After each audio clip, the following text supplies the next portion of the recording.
ಇಂದು ಹೊಸದುರ್ಗ ತಾಲೂಕಿನ ಅರಳಹಳ್ಳಿ ಗ್ರಾಮದ ಆಂಜನೇಯ ಸ್ವಾಮಿ ಸಮುದಾಯ ಭವನದಲ್ಲಿ ಸರಳ ಸಜ್ಜನ ಕ್ರಿಯಾಶೀಲ ಸಂಘಟನಾ ಚತುರರು ವಾಗ್ಮಿಗಳಾದ ಮಂಜುನಾಥ್ ಸರ್ ಅವರ ವಯ ನಿವೃತ್ತಿ ಹೊಂದುತ್ತಿರುವ ಪ್ರಯುಕ್ತ ಸಾರ್ಥಕ ಸೇವೆಯ ಸಂಭ್ರಮ ಹಾಗೂ ಬೀಳ್ಕೊಡುಗೆ ಸಮಾರಂಭವನ್ನು ಏರ್ಪಡಿಸಲಾಗಿತ್ತು.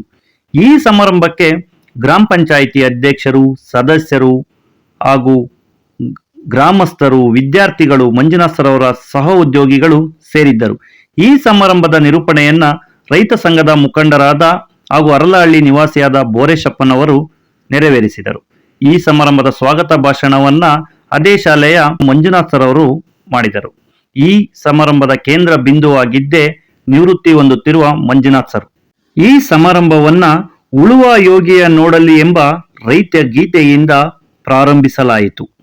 ರೈತರೇ ದೇಶದ ಬೆನ್ನೆಲುಬು ಎಂದು ಸಾರಲಾಯಿತು. ಈ ಗೀತೆಗೆ ಎಲ್ಲರೂ ಎದ್ದು ನಿಂತು ಗೌರವ ಸಮರ್ಪಣೆಯನ್ನ ಮಾಡಿದರು.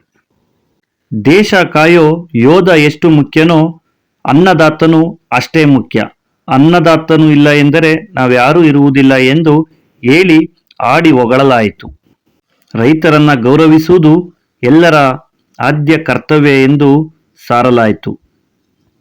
ಈ ಗೀತೆಯನ್ನು ಕೇಳಿದ ನಂತರ ಮನಸ್ಸಿಗೆ ತುಂಬ ಸಂತೋಷ ಮತ್ತು ತೃಪ್ತಿಯಾಯಿತು. ರೈತರನ್ನ ಆಡಿ ಹೊಗಳುವುದು ಅಷ್ಟೇ ಅಲ್ಲ, ಅವರನ್ನು ಗೌರವಿಸುವುದು ಕೂಡ ನಮ್ಮ ಕರ್ತವ್ಯ. ರೈತರೇ ನಮಗೆಲ್ಲ, ನಮ್ಮ ಜೀವ. ಈ ಸಮಾರಂಭದ ಉದ್ಘಾಟನೆಯನ್ನ ಬೋರೇಶಪ್ಪರವರ ಒಂದು ಗೀತೆಯೊಂದಿಗೆ ಮಂಜುನಾಥ್ ಸರ್ ಹಾಗೂ ಗ್ರಾಮ ಪಂಚಾಯಿತಿ ಅಧ್ಯಕ್ಷರಾದ ಪ್ರಸನ್ನ ಕುಮಾರ್ ಅವರು ನೆರವೇರಿಸಿದರು. ಇದಕ್ಕೆ ಎಲ್ಲರೂ ಸಾಕ್ಷಿಯಾದರು. ಪ್ರಸನ್ನ ಕುಮಾರ್ ಹಾಗೂ ಧರ್ಮಪತ್ನಿಯಿಂದ ನೆನಪಿನ ಕಾಣಿಕೆಯನ್ನು ಕೊಡಲಾಯಿತು. ಹಾಗೂ ಮಹಿಳಾ ಸ್ವಸಹಾಯ ಸಂಘದ ವತಿಯಿಂದ ಶಿಕ್ಷಕರನ್ನು ಮತ್ತು ಧರ್ಮಪತ್ನಿಯನ್ನ ಗೌರವಿಸಲಾಯಿತು.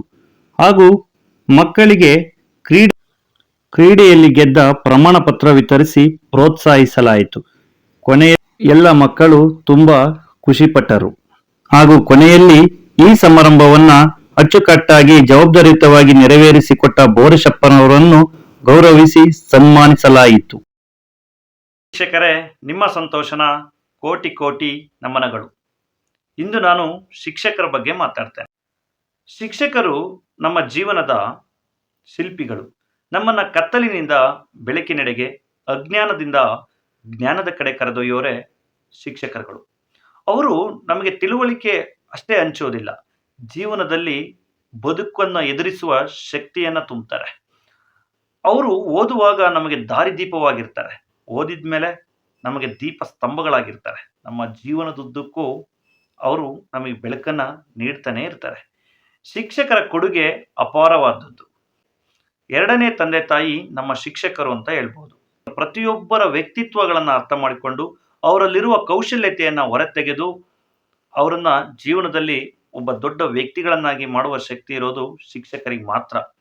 ಎಲ್ಲಾದರೂ ನಿಸ್ವಾರ್ಥದ ಸೇವೆ ಅನ್ನೋದಿದ್ರೆ ಅದು ಶಿಕ್ಷಣ ಕ್ಷೇತ್ರದಲ್ಲಿ. ಯಾಕೆಂದ್ರೆ ಸ್ವಾರ್ಥವೇ ತುಂಬಿರುವಂತ ಪ್ರಪಂಚವಿದು.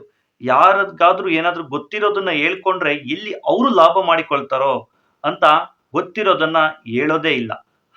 ಆದ್ರೆ ಶಿಕ್ಷಕರು ಮಾತ್ರ ತನ್ನಲ್ಲಿರುವ ಎಲ್ಲ ಕಲೆ ಪ್ರತಿಭೆಯನ್ನ ಶಿಕ್ಷಕರಿಗೆ ದಾರೆ ಎರೀತಾರೆ. ಅದಕ್ಕೆ ಹೇಳ್ಬೋದು ನಿಸ್ವಾರ್ಥ ಸೇವೆ ಅಂತ.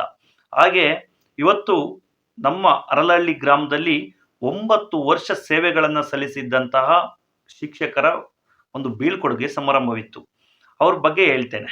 ಅವರು ಸರಳ ಸಜ್ಜನ ಕ್ರಿಯಾಶೀಲ ಸಂಘಟನಾ ಚತುರರು ವಾಗ್ಮಿಗಳಾದ ಮಂಜುನಾಥ್ ಅಂತ ಅವರ ಹೆಸರು. ಅವರು ಕಳೆದ 9 ವರ್ಷಗಳ ಕಾಲ ಅರಳಹಳ್ಳಿಯಲ್ಲಿ ಬಡ್ತಿ ಮುಖ್ಯೋಪಾಧ್ಯಾಯರಾಗಿ ಸೇವೆಯನ್ನು ಸಲ್ಲಿಸಿದ್ರು.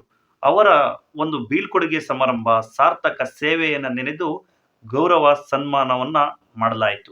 ಅದಕ್ಕೆ ನಾನು ಕೂಡ ಸಾಕ್ಷಿಯಾಗಿದ್ದೆ. ಆ ಊರಿನ ಎಲ್ಲ ಗ್ರಾಮ ಪಂಚಾಯಿತಿಯ ಅಧ್ಯಕ್ಷರು, ಸದಸ್ಯರು, ಜನರು, ವಿದ್ಯಾರ್ಥಿಗಳು, ಮಂಜುನಾಥ್ ಸರ್ ಜೊತೆ ಕೆಲಸ ಮಾಡಿದಂಥವರು ಎಲ್ಲ ಸೇರಿದ್ರು. ಅದನ್ನ ನೋಡಿ ತುಂಬಾ ಖುಷಿ ಆಯಿತು. ಅದಕ್ಕೋಸ್ಕರ ಈ ವಿಡಿಯೋವನ್ನು ಮಾಡಿದ್ದೇನೆ. ನಮ್ಮ ಒಂದು ಆದ್ಯ ಕರ್ತವ್ಯ ಅಂತ ಹೇಳ್ಬೋದು. ನಮಗೆ ಶಿಕ್ಷಣವನ್ನ ಕೊಟ್ಟಂತ ಶಿಕ್ಷಕರನ್ನ ಗೌರವಿಸೋದು ನಮ್ಮ ನಿಮ್ಮೆಲ್ಲರ ಆದ್ಯ ಕರ್ತವ್ಯ. ನನ್ನ ಮುಂದಿನ ಹೆಚ್ಚು ಈ ತರ ವಿಡಿಯೋಗಳನ್ನ ಮಾಡಲಿಕ್ಕೆ ಸ್ಫೂರ್ತಿ ಆಗುತ್ತೆ. ನೀವು ಸಬ್ಸ್ಕ್ರೈಬ್ ಮಾಡ್ಕೊಳ್ಳಿ, ಹೆಚ್ಚೆಚ್ಚು ಜನಕ್ಕೆ ಶೇರ್ ಮಾಡಿ ಅಂತ ಹೇಳ್ತಾ ಇದ್ದೇನೆ.